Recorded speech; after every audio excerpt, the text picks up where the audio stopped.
Greetings, I'm Rose. If you're new here, welcome. If you're a returning viewer, welcome back to my sewing cave. Today's video, I'm going to do an in-depth pattern review of the dress I'm wearing, which is the Lauren Handmade Raine Dress. Now, I made the size 18 with a D cup based on my measurements. My measurements are 45 inches on the bust, depending on the bra.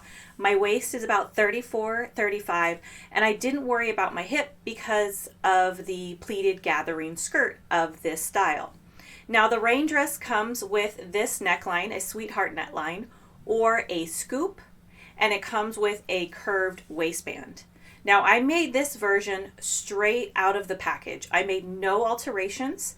I used some quilting cotton I had in my stash, along with this contrast waistband. I love this curved waistband.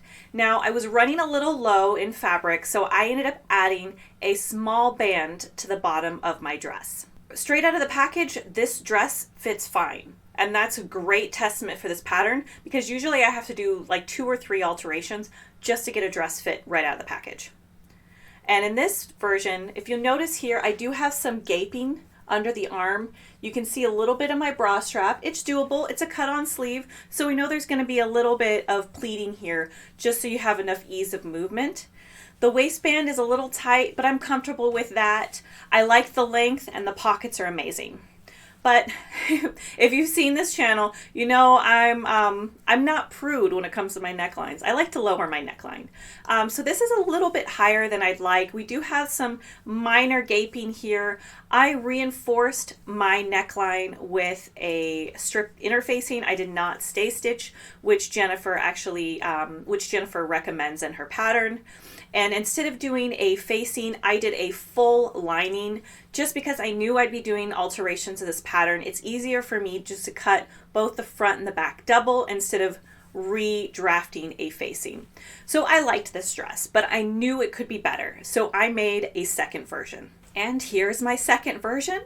I made an alteration to the neckline. You can see it's a little bit lower.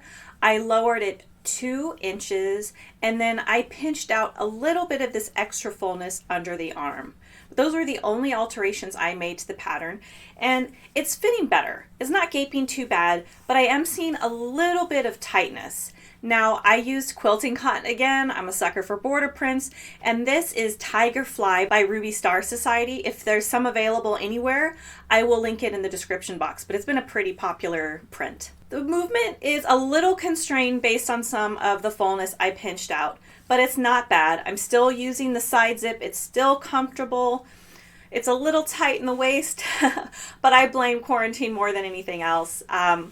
I did use a pleated skirt here. I'm not sure if it was user error or not, but I had a little bit more difficulty matching the pleats according to the pattern. So I ended up having to do kind of some pinching, gathering here. But overall, I love this. I still fully lined it.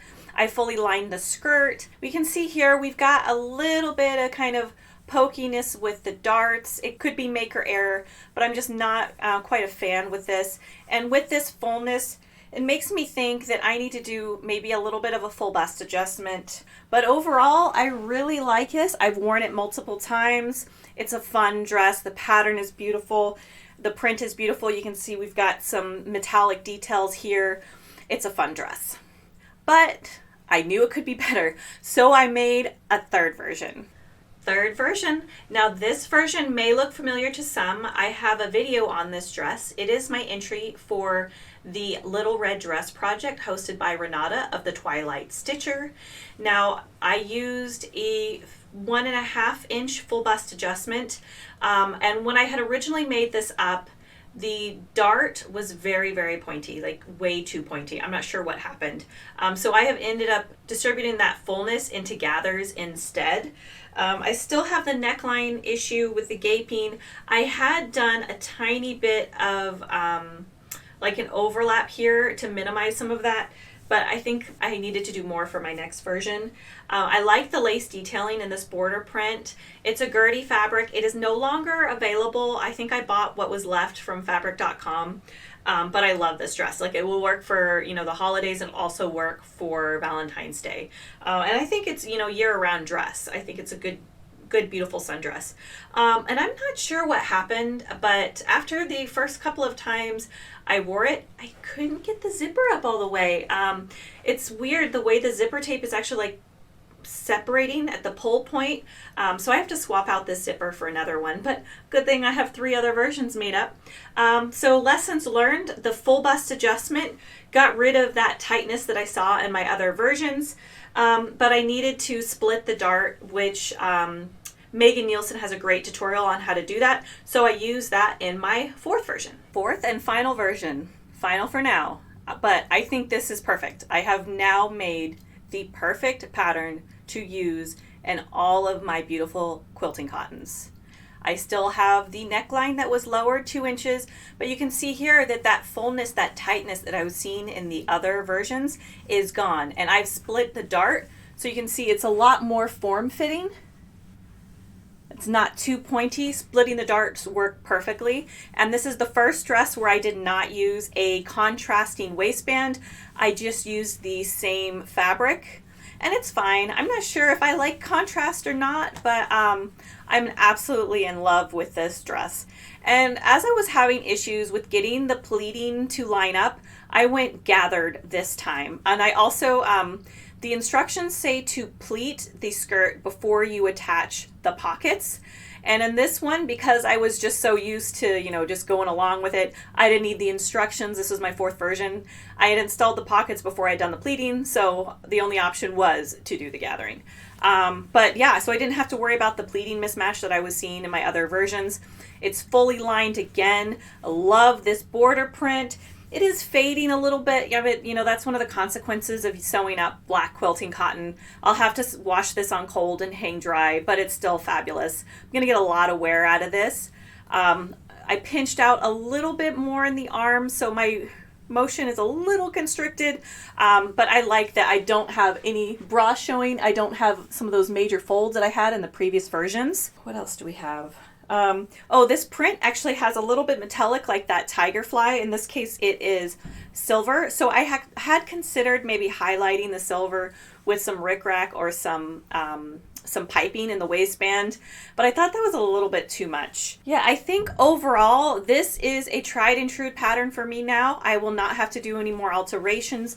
The waist fits good. The bust fits well. Now that I've got the gathering, I've got a little bit more room in my hips. I probably should have sized up a little bit in my hips, but I'm not worried about it. So the only pattern piece that I had to make alterations for this tried and true pattern was the front. So I did make quite a few tweaks to get this fitting the way I like. Now this fit might be a little bit too close fitting for some folks. I think the original version has a nice ease, so where it's more of a classic look. I prefer my clothes to fit a little bit tighter because I like to highlight my bust and waist. But what I'll do next is I will actually show you what the original pattern piece looks like versus what the pattern piece looks like after all of the alterations I've done. So here is pattern piece A, the front bodice. This is the only pattern piece I had to make alterations to get my tried and true pattern.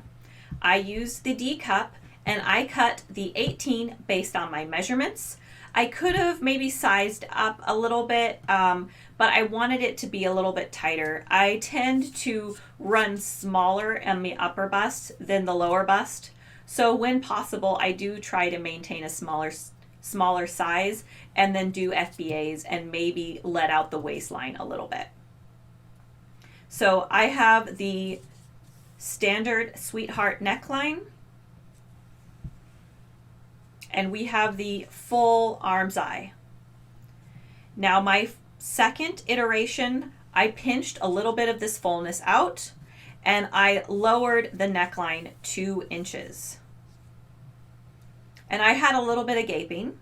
So my third version, I pinched 1/4 of an inch out to nothing. So I just overlapped this. And then I did a 1 3/4 full bust adjustment. So that means I added 3/4 of an inch of fullness on each front. And that was too extreme for one dart. And that's why on my red version, I went gathered instead of a dart. But I didn't like the look of it. So my final version, the 4th version, is here, and I'll lay it on top. And you can see that I split the dart using Megan Nielsen's tutorial, which I'll link below. And this really minimized the pointiness, and I love the look of this. And we still have the 2-inch lower neckline, which is my preference, but you can see here that it's not quite 2 inches over here, and that's because as I made my versions, I pinched different amounts. And so on between my third and my fourth version, I ended up pinching out an additional 3/8 of an inch from here on both sides. So that's what kind of tilted this neckline that you see here. And in all of my versions, I minimized some fullness in the arm's eye because I wanted to minimize some of the folds here. But those folds were necessary for a full range of motion. So I gave up a little bit of the range of motion in my arm to minimize that fold. So you can see the arm's eye difference between my version and the version right out of the printer. So you can see that my angle is much more severe. So when sewing this up, if you have alterations that you do similar, you need to make sure that you do a lot of clipping here because you will get a little bit of puckering because of the extreme angle. Now this is a tried and true pattern for me. I'm going to use this if I make this pattern again. I have 4 versions, so I am going to take a break. But I really recommend this pattern, and the alterations I did were fairly intuitive. So if you want to make a couple of versions, I would really recommend using this pattern. Jennifer Lauren does recommend making a muslin. I would follow her lead because just with a few minor tweaks, I have a fabulous pattern that I know I can use over and over again. And what I may even do is I might use this as a block for future patterns just because I love the fit of this. I love the cut on sleeve. I love the dart placement. It gives me the ease where I want it, but it's still fitted enough to give me the look I love. And this will give you an idea of what you may need to change when you make this up. But this is a great, easy pattern. Follow the directions. Jennifer Lauren has a really good tutorial on her YouTube channel, how you can sew the top facing without having to do any hand stitching. And it's amazing. I definitely recommend checking it out. I will link that in the description box as well. And you don't have to use it for this pattern. Anytime you have, like a grown-on sleeve or a sleeveless dress that's faced all in one or lined, really just use that tutorial. It is amazing. You will not have to use a single hand stitch to make a beautifully finished garment. Well, so that's my review of the Jennifer Lauren Handmade Raine Dress. I have 4 versions. I am trying to take a break.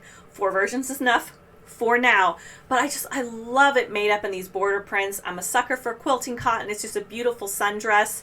And this is actually pretty comfortable. I can work from home from here. I don't have to be in like my slouchy leggings and sweater. And I really feel put together in this. It's just a beautiful little dress. I think it's an underappreciated pattern. It came out a couple years ago, but it's got such beautiful classic details. I really recommend checking it out. I will put a link to this pattern below as well if you want to check out her store. She has great size inclusive patterns. I love a lot of her patterns. I will probably be doing some reviews of her other patterns as well, especially the gable tee. I haven't made it, but it looks like a shirt that I could really use in my wardrobe. If you like what you see, please don't hesitate to like the video or put something in the comments. I'm still fairly new. I think I've got 9 or 10 videos now, but I really appreciate your feedback because I want to make sure that you are enjoying the videos I'm putting up. I have been, adjusting the sound, adjusting the lighting, but if there's other things that you notice in my videos that you think I could improve upon, I would love it if you could put that feedback in the comments because this is really, it's fun for me. I love making these videos, but I want to make sure that you're enjoying them as well. The next couple of videos, I'll probably be starting my next big con build. I'm hoping that Emerald City Comic Con is able to get hosted in December, and the next project is a pretty complex build. I'm going to need the whole 9 months, honestly. Thanks a lot for joining. I hope to see you soon.